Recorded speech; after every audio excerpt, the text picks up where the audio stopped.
मला असं वाटतं की वर्ल्ड इकॉनॉमिक फोरम एक अशी जागा आहे की ज्या ठिकाणी जगातले सगळे बिझनेस लीडर्स आणि पॉलिटिकल लीडर्स एकत्रित येतात।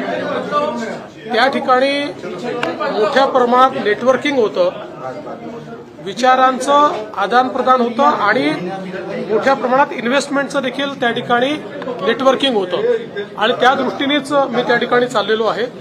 अनेक महत्वाच्या बैठकी माझ्या ठरलेल्या आहेत, अनेक बिझनेस लीडर सोबत देखील ठरलेल्या आहेत, काही वर्ल्ड लीडर सोबत देखील ठरलेल्या आहेत।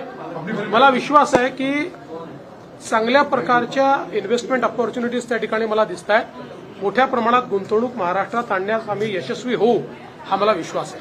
दावोस जा रहे हैं, क्या विषय है दावोस जा रहे हैं? वर्ल्ड इकोनॉमिक फोरम की बैठक दावोस में होती है।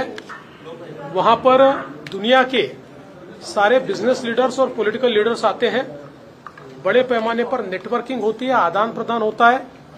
वहां पर इन्वेस्टमेंट की जो अपॉर्चुनिटीज होती है उसके ऊपर एक प्रकार से आदान प्रदान होता है।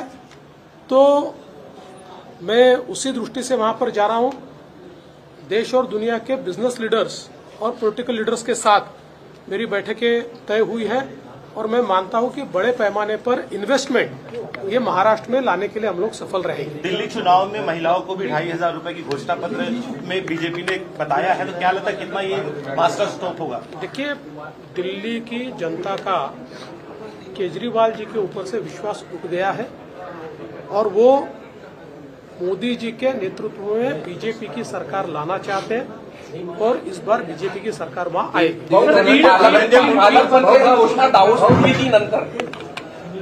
मला असं वाटतं की लवकरच पालकमंत्र्यांची घोषणा होईल, आमचं अंतिम चरणामध्ये आहे, लवकर होईल। बैठकीला नव्हते त्यामुळे त्यांनी राजीनामा दिला का, अशा प्रकारची चर्चा सुरू झालेली आहे। बीड प्रकरणी आता कारवाईची मकोकाची होत मागणी होती ती झाली, आता कुठेतरी तपास नीट दिलं पाहिजे, राजकारण बंद झालं पाहिजे। 100% जर तपास यंत्रणांना आपण नीट तपास करू दिला नाही आणि सगळ्या गोष्टी या तपास यंत्रणा रोज बाहेर सांगू शकत नाही। तपासामध्ये अनेक गोष्टी गोपनीय ठेवूनच त्याचा तपास केला जातो। त्यामुळे मला असं वाटतं की आता कुठल्याही प्रकारे तपास यंत्रणांवर दबाव न आणता त्यांना काम करू दिलं पाहिजे। मी एवढं निश्चितपणे आश्वस्त करतो की कुठल्याही परिस्थितीमध्ये कुठल्याही दोषी व्यक्तीला सोडलं जाणार नाही, तपास यंत्रणा योग्य प्रकारे काम करतील। खरं म्हणजे मला अजून एका गोष्टीचं थोडं दुःख आहे की या ठिकाणी माननीय उज्ज्वल निकम साहेब यांच्यासारखे एक वकील आपण अपॉइंट करावे असा आपला प्रयत्न आहे। त्यांना आम्ही विनंती देखील केलेली आहे, पण मला विश्वास आहे ते सकारात्मक निर्णय घेतील। पण त्यांनी मला बोलताना सांगितलं की विनाकारण मला नेमल्यानंतर काही लोक राजकारण करतात आणि त्याला राजकीय रंग देतात, हे मला योग्य वाटत नाही।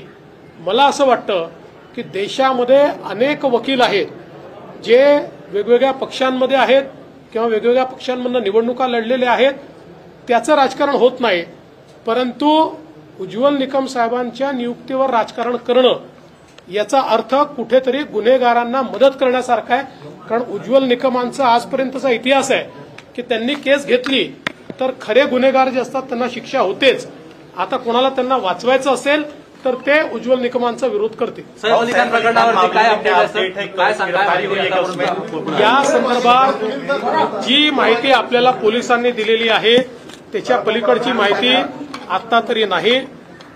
बरेच क्लू पोलिसांकडे आहेत, त्याच्यावर पोलीस काम करता आहेत।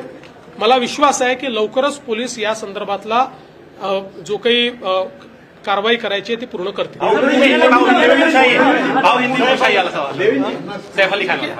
ऐसा है, उस मामले में पुलिस की तफ्तीश जारी है।